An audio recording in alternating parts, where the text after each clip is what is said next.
বিসমিল্লাহির রহমানির রহিম। প্রিয় ছাত্রছাত্রী, নবাগত ছাত্রছাত্রী, তো আজকে অবশ্য প্রথম ক্লাস, উদ্বোধনী ক্লাস। তো আজকে আমি ক্লাস নিব তোমাদের একাদশ শ্রেণীর ফিন্যান্স, ব্যাংকিং ও বিমা। দেখো এখানে শিরোনাম দিছি, বইয়ের নামটাও লিখে দিছি, ফিন্যান্স, ব্যাংকিং ও বিমা।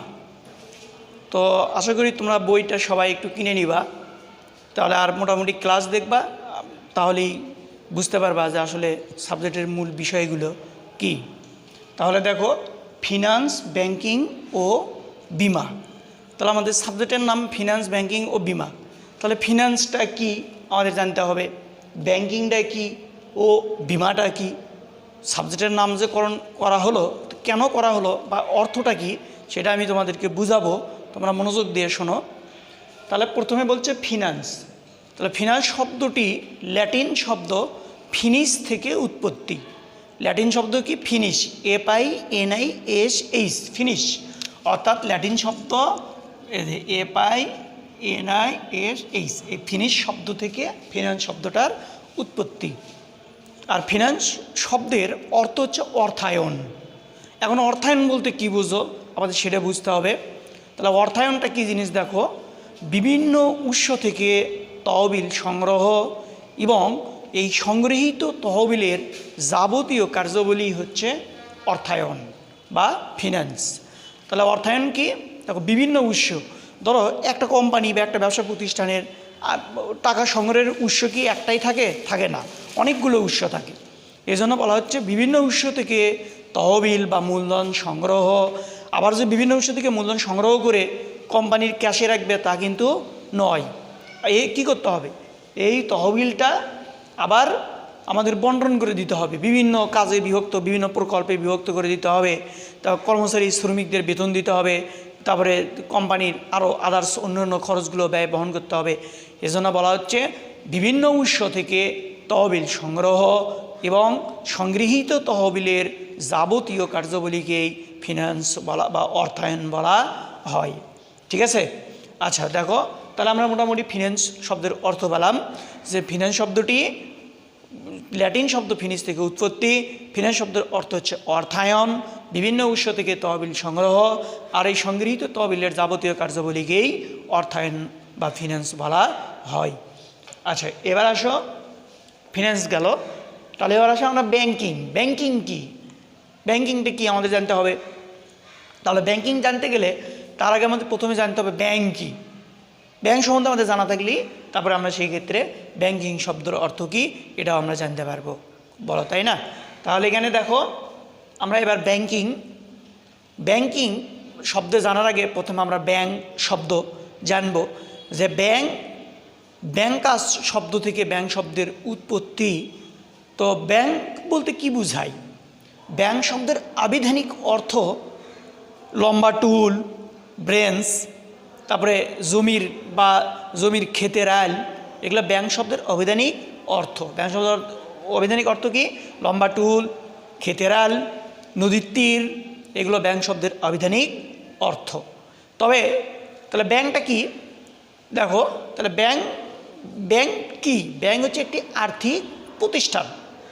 তার আগে আমরা কী বললাম? ব্যাংক শব্দের অভিধানিক অর্থ লম্বা টুল, নদীর তীর, ক্ষেতের আল, এগুলো হচ্ছে ব্যাংক শব্দের আবিধানিক অর্থ।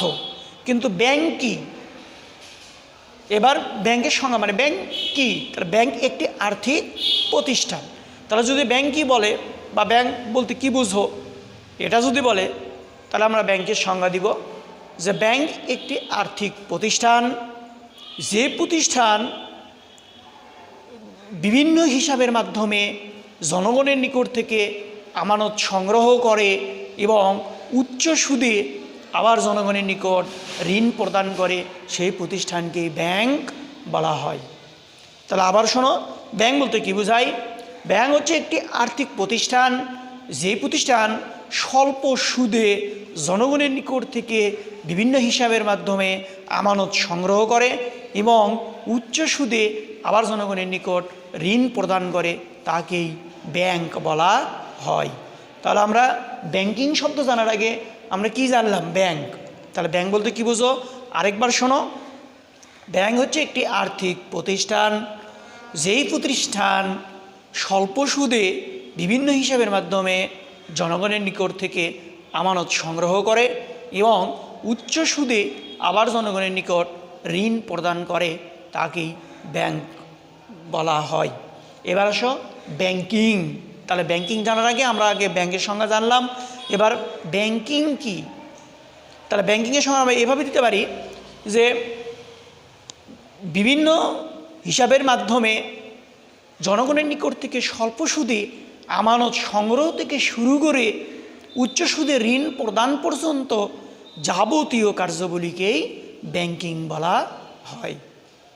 তাহলে আশা করি তোমরা সহজেই ব্যাংকিংয়ের সংজ্ঞা বুঝতে পারছো যে মূলত ব্যাংক যে সমস্ত কার্যাবলী সম্পাদন করে সবই হচ্ছে ব্যাংকিং। তাহলে সহজ সংক্ষেপে বলা যায় যে ব্যাংকের যাবতীয় কার্যাবলীকেই ব্যাংকিং বলা হয়।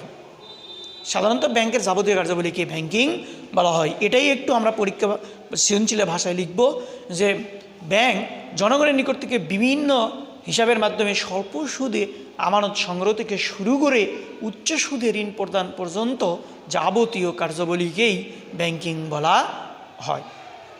প্রিয় ছাত্রছাত্রী, তাহলে তোমরা খেয়াল রাখো, এখানে ফিন্যান্স শব্দ শেখানো হলো। ব্যাংকিং বলতে কী বোঝো? ব্যাংকিংয়ের আগে তাহলে আমরা ব্যাংক বলতে কী বোঝাই শিখলাম, তারপরে ব্যাংকিংয়ের সংজ্ঞা বুঝলাম। এবার হচ্ছে বিমা, যেটা আমাদের সাবজেক্টের শিরোনামটা ফিন্যান্স, ব্যাংকিং ও বিমা। তাহলে বিমা কি? দেখো, বিমা মূলত একটা ক্ষতিপূরণের চুক্তি। বিমা হচ্ছে একটা ক্ষতিপূরণের চুক্তি, ক্ষতিপূরণের একটা অঙ্গীকার। এখানে দুটি পক্ষ থাকবে, দাতা এবং গ্রহীতা, বিমা গ্রহীতা এবং দাতা। অর্থাৎ এক পক্ষ সুবিধা প্রদান করবে, এক পক্ষ সুবিধা গ্রহণ করবে। অর্থাৎ মূলত এই বিমাটা নৌবিমা থেকেই উৎপত্তি। অতি প্রাচীনকালে সমুদ্রপথে যখন ব্যবসা বাণিজ্য হতো তখন দেখা যেত যে সমুদ্রপথে বিভিন্ন ঝড়, বন্যা, জলোচ্ছ্বাস বা ঘূর্ণিঝড় বা জলদস্যু এদের কারণে একটা জাহাজের পণ্য ক্ষতিগ্রস্ত হয়। তো এই ক্ষতিগ্রস্ত হওয়ার সময় তখন কি করে, সমস্ত জাহাজ মালিকরা মিলে একটা সিদ্ধান্ত বা চুক্তি করে যে আমরা নির্দিষ্ট মাসের শেষে নির্দিষ্ট পরিমাণ টাকা এক জায়গায় জমা রাখবো। যদি কোনো জাহাজের পণ্য বা জাহাজের অথবা কোনো দুর্ঘটনা ঘটে বা বিপদ হয় তাহলে আমরা এই ফান্ড থেকে ওই টাকাটা আমরা সেই জাহাজ মালিককে দিয়ে আমরা এই ক্ষতিপূরণটা পূরণ করব। তাহলে বিমা হচ্ছে একটি ক্ষতিপূরণের চুক্তি, যে চুক্তির মাধ্যমে বিমা কোম্পানি বা বিমা গ্রহীতার মধ্যে চুক্তি সম্পাদিত হয়। সেই চুক্তি অনুযায়ী এক পক্ষ নির্দিষ্ট প্রিমিয়াম প্রদান করে, অন্য পক্ষ সুবিধা গ্রহণ করে। তাহলে দেখো, ফিনান্স, ব্যাংকিং ও বিমা এটা আমরা সংজ্ঞা পুরোপুরি শিখলাম বা বুঝে গেলাম। তো এইবার আসি ফিনান্সের প্রথম যে আমরা থিওরি পড়ব, নাম্বার হচ্ছে অর্থায়নের স্বরূপ। অর্থাৎ অর্থায়ন কি অর্থায়নের স্বরূপ, কোথায় কোথায় বিস্তৃত আছে অর্থায়ন বা কোন কোন জীবনে এই অর্থায়নের কাজ জড়িত, সেটা আমরা হচ্ছে অর্থায়নের স্বরূপের মধ্যে আমরা হচ্ছে জানব বা শিখব। তো এবার দেখো, নাম্বার পারিবারিক অর্থায়ন। তাহলে পারিবারিক অর্থায়নের মধ্যে আমরা জানি একটা মানুষ জন্ম থেকে শুরু করে মৃত্যু পর্যন্ত অর্থের প্রয়োজন। এটা স্বাভাবিকতা আমরা সবাই জানি যে তাহলে একটা পরিবারের বাবা অথবা মা দেখা যায় তারা উপার্জনক্ষম ব্যক্তি, তারা যে কোনো উৎস থেকে টাকা সংগ্রহ করে, আবার এই টাকা পরিবারের বিভিন্ন খাতে বন্টন করে ব্যয় নির্বাহ করা হয়। তাহলে এই যে যেখান থেকে যে উৎসটা, যেখান থেকে আমরা তহবিলটা টাকাটা পাচ্ছি অথবা যে খাতে পরিবারের ব্যয় নির্বাহ করছি, এগুলো কি আমরা লিখে রাখি না? এগুলো কিন্তু অবশ্যই আমরা লিখে রাখি। আর তাই পরিবারের বিভিন্ন উৎস থেকে তহবিল সংগ্রহ এবং এই সংগৃহীত তহবিলের যাবতীয় কার্যাবলীকেই আমরা পারিবারিক অর্থায়ন বলে থাকি। তারপরে আসে সরকারি অর্থায়ন। একটা রাষ্ট্র বা সরকার তার কিন্তু টাকা অর্থ সংগ্রহের উৎস কিন্তু ব্যাপক, কথা বুঝছো? তাহলে সরকার বিভিন্ন স্ট্যাম্পি, তার রোড গাড়ির কর, ট্যাক্স, আমদানি শুল্ক, রপ্তানি শুল্ক, তারপরে আমরা হচ্ছে মানুষের আয়কর, তারপরে জমি রেজিস্ট্রি, এগুলো বিভিন্ন উৎস থেকে সরকার কি করে, টাকা সংগ্রহ করে। আবার সরকারের বিভিন্ন খাতে সামাজিক উন্নয়ন, অর্থনৈতিক উন্নয়ন, একটি দেশের সার্বভৌমত্ব স্বাধীনতা রক্ষার জন্য যাবতীয় যে নিরাপত্তামূলক যে কাজগুলো করতে হয়, সরকার কিন্তু সব ক্ষেত্রেই তহবিল বা টাকা এগুলো কী করতে হয়, ব্যয় করতে হয়। আর একেই বলা হচ্ছে সরকারি অর্থায়ন। তাই সরকার বিভিন্ন উৎস থেকে টাকা সংগ্রহ করে এবং এই সংগৃহীত টাকার সরকার যাবতীয় বিভিন্ন এই খাতে যে টাকাগুলো ব্যয় করে, এটাই হচ্ছে সরকারি অর্থায়ন।